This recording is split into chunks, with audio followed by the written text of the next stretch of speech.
வாழ்க வையகம், வாழ்க வளமுடன், குரு வாழ்க, குருவே துணை. டிவைன் பவர் 9 சேனலுக்கு உங்களை வரவேற்கிறேன். நான் பேராசிரியர் சித்ரா. இன்று சிந்தனைக்கு பாம்பாட்டி சித்தருடைய வரலாறு நம்ம பார்க்குறோம்.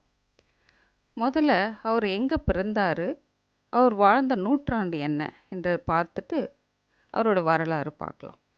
பிறந்த மாதம் கார்த்திகை, பிறந்த நட்சத்திரம் மிருகசீரிடம், பிறந்த இடம் திருக்கோக்கர்ணம் மருதமலை, குரு சட்டைமுனி, வாழ்நாள் 123 வருடம் 14 நாட்கள், கிபி 12ஆம் நூற்றாண்டு. இப்போ பாம்பாட்டி சித்தருடைய வரலாறு பார்க்கலாம். மருதமலை பகுதியில் உள்ள வனங்களில், வனங்கள் என்றால் காடு, ஏராளமான விஷப்பாம்புகள் இருந்தன. ஜோகி என்ற மலைவாழ் இனத்தை சேர்ந்த அந்த இளைஞனுக்கு சிறு வயதிலிருந்தே ஏனோ பாம்புகளின் மேல் ஓர் ஈர்ப்பு. பாம்புகளை பிடிப்பதும் அடிப்பதும் அவனுக்கு பிடித்தமான பொழுதுபோக்கு. ஊருக்குள் வரும் விஷப்பாம்புகளை பிடிப்பதில் அவன் கை தேர்ந்தவன். மூலிகை வைத்தியத்தால் பாம்பு கடித்தவர்களை பிழைக்க வைக்கும் ஔடதம் அவனுக்கு தெரியும். ஔடதம் என்றால் மருந்து. ஒரு பாம்பு பிடாரனாகவும் பாம்பு கடி வைத்தியனாகவும் பாம்பாட்டி என ஊர் மக்களிடையே அவன் பிரபலமாகி இருந்தான். பொதுமக்கள் மட்டுமின்றி மூலிகை ஆராய்ச்சிகளுக்காக அந்த பகுதிக்கு வரும் வைத்தியர்கள் மற்றும் சித்தர்களிடையேயும் அவனுக்கு பழக்கம் ஏற்பட்டது.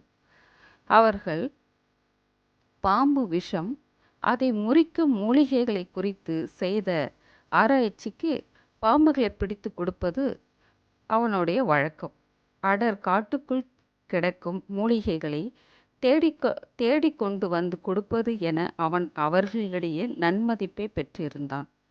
கொடிய பாம்புகளை எளிதாக வசியம் செய்து அவன் பிடித்து விடுவதையும், ஆராய்ச்சிக்கு தேவைப்படும் பாம்பு விஷத்தை முறையாக எடுத்து கொடுப்பதையும் பார்த்த அவர்கள் அவனிடம் ஏதோ ஒரு விசேஷ சக்தி இருப்பதாக தங்களுக்குள் வியப்பை ரகசியமாக வெளிப்படுத்தி கொண்டனர். மருதமலை பாம்பாட்டியின் வசியத்துக்கு சில மலைப்பாம்புகளும் கட்டுப்பட்டதைக் கண்டு அவர்கள் அதிர்ச்சி அடைந்தனர். ஒரு நாள் பாம்பு விஷம் முறிவு ஆராய்ச்சிக்கென அங்கு வந்திருந்த வைத்தியர் ஒருவர் பாம்பாட்டியிடம் ஒரு ஆச்சரியமான தகவலை சொன்னார்.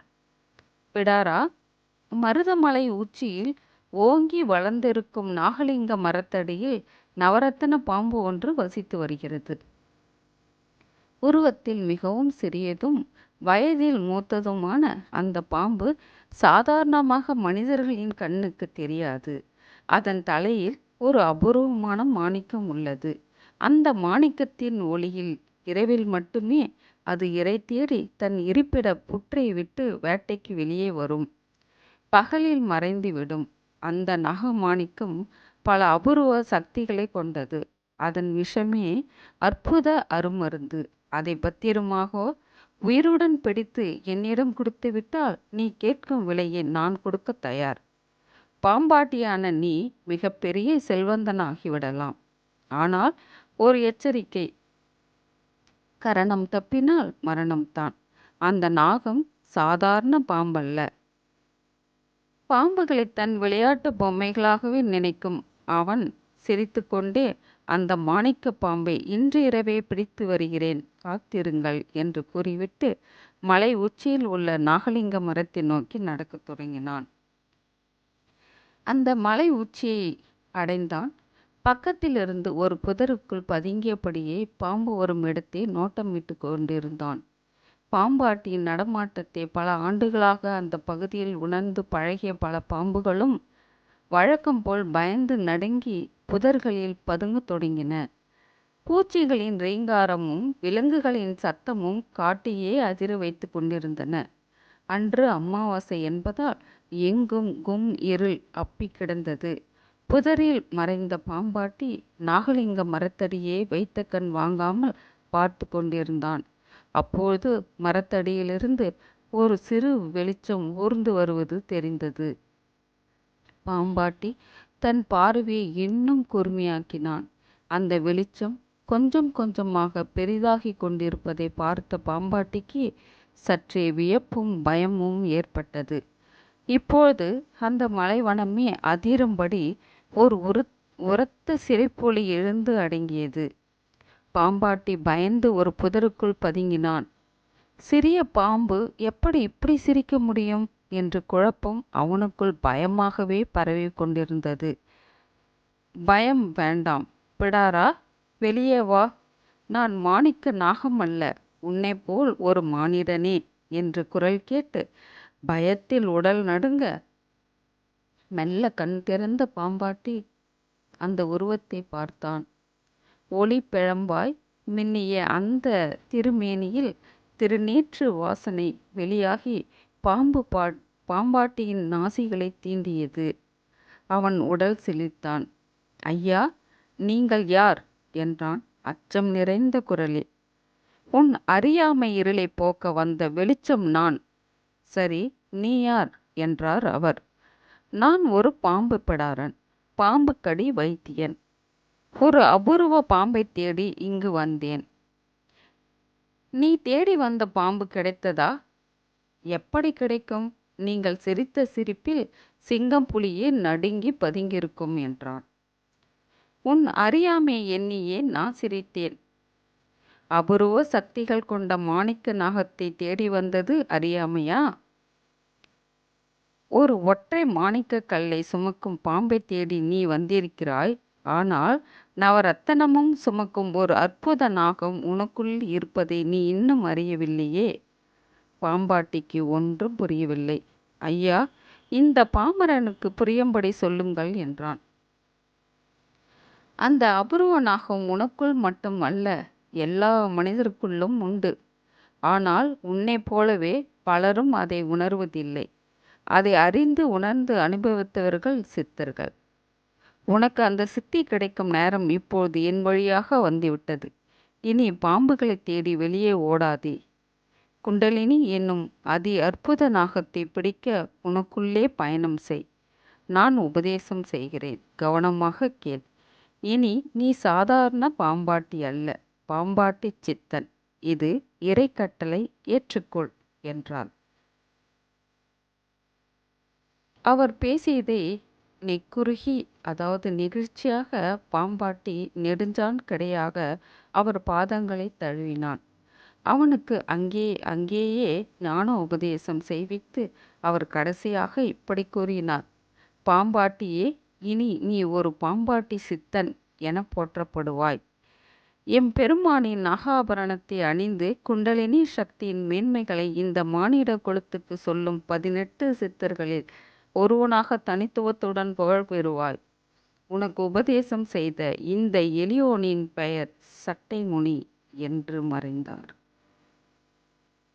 திருக்கோகரணத்தில் பிறந்தார் என்றும் மருதமலையில் உள்ள பழங்குடியினர் மரபில் பிறந்தார் என்றும் பாம்பாட்டி சித்தரின் பிறப்பு பற்றி இருவேறு கருத்துக்கள் உள்ளன. போகர் 2000 என்ற நூலில் சித்தர் போகர் இவர் ஜோகி என்ற இருளர் வம்சத்தை சேர்ந்தவர் என குறிப்பிடுகிறார். சித்தர் ஞானக்கோவை நூலோ இவர் கோசாயி என்னும் மலைவாழ் பழங்குடியினர் இனம் என குறிக்கின்றது. பாம்பாட்டி சித்தர் தவம் செய்த குகை ஸ்ரீ பாம்பாட்டி சித்தர் குகை என்ற பெயரில் மருதமலையில் உள்ளது. இவர் ஜீவசமாதி அடைந்த இடங்கள் துவாரகை, மருதமலை, விருதாசலம், சங்கரன் கோவில் ஆகிய 4 ஊர்களையும் இறுதி சமாதியாக 5வது முறை சித்தி அடைந்த இடம் திருக்கடவூர் மயானம் என்னும் ஆதி கடவுரம் குறிப்பிடப்படுகிறது. பிரம்மபுரிவேஸ்வரர் கோயிலுக்கு அருகில் உள்ள பாம்பாட்டி சித்தரின் சமாதி பீடத்தை விட்டு வெளியேறும்போது நம் உடலையும் மனதையும் ஏதோ ஒரு இனம் புரியா பேரமதி ஆட்கொள்கிறது. ஆழ் தியானத்தில் அமர்ந்து மனம் குவித்து செய்யப்படும் ஜீவசமாதி வழிபாடுகள் மிக மேன்மையான பலன்களை வாழ்வில் வழங்கும் என்கின்றனர் ஆன்மீகத்தில் திளைத்த அனுபவம் பெற்ற ஆன்றோர்கள். சித்தர்களின் ஜீவசமாதியில் மனம் ஒன்றி தியானிக்கும்போது மனிதர்களுக்கும் பருவுடல் மறக்கும் துரியாதீத நிலை சம்பவிக்கிறது என்கின்றனர். பௌர்ணமி, ஏகாதசி, பிரதோஷம், சிவராத்திரி, அமாவாசை, போன்ற நிறைய நாள்களில் செய்யப்படும் ஜீவசமாதி வழிபாடுகளுக்கு எண்ணற்ற நற்பலன்கள் உண்டென சொல்லப்படுகின்றது. இப்போ நம்ம பாம்பாட்டி சித்தர் எழுதின பொன்மொழிகள், அவருடைய பாடல் வரிகள் பற்றி பார்க்கலாம். பாம்பை பற்றிய அவர் 129 பாடல்கள் எழுதியிருக்கிறாரு. அவை என்னென்னு பார்க்கலாம். குரு வணக்கம் 10-19, பாம்பினது சிறப்பு 20-24, சித்தர் சம்வாதம் 35-39, பொருளாசை விளக்கம் 40-49, பெண்ணாசை விளக்கம் 50-59, சாரீரத்தின் குணம் 60-69, அகப்பற்று நீக்கல் 70-111, என்சீர் விருத்தம் 112-129. இப்போ அதில் பொன்மொழிகள் என்னன்னா, ஒரு சின்ன பொன்மொழி: என்னதான் புனித நீராடினாலும் உன் பாவங்கள் தண்டனைக்குரியவை.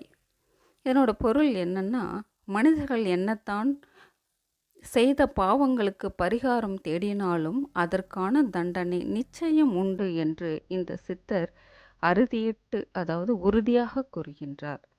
அதற்கடுத்தது மீனோடைய வாசனையை மையப்படுத்தி இவர் ஒரு பாடல் எழுதியிருக்காரு. அது என்னன்னு பார்த்தோம்னா, நாறு மீனை பலதரம் நல்ல தண்ணீரால் நாளும் கழுவினும் மத நாற்றம் போமோ, கூறுமுடல் பல நதி ஆடி கொண்டதால் கொண்ட மலம் நீங்காதென்றாடாய் பாம்பே. இதை எழுதினோர் பாம்பாட்டி சித்தர். இதனோட பொருள் என்னன்னா, நாறுகின்ற மீனை பலதரம் நல்ல தண்ணீர் ஊற்றி கழுவினாலும் அதனது இயல்பான நாற்றம் போகாது. அதுபோல் மனிதன் என்னதான் பரிகாரங்கள் செய்தாலும் அவன் செய்த பாவ வினைகள் அவனை விட்டு அகலாது, அவனை தண்டித்தே தீரும் என்று கூறுகிறார். அதே போல மிகவும் பிரபலமான ஒரு பாடல் நம் அனைவரும் கேட்டிருப்போம். நாதர்முடி மேலிருக்கும் நல்ல பாம்பே, உனக்கு நல்ல பெயர் வைத்தவர் யார் சொல்லு பாம்பே என்ற பாடல் கேட்டிருப்போம். இதை எழுதினவரும் பாம்பாட்டி சித்தர் தான். அதுக்கு அடுத்தது சட்டப்பேரவையில் என்ன நடந்தது பார்க்கலாம்.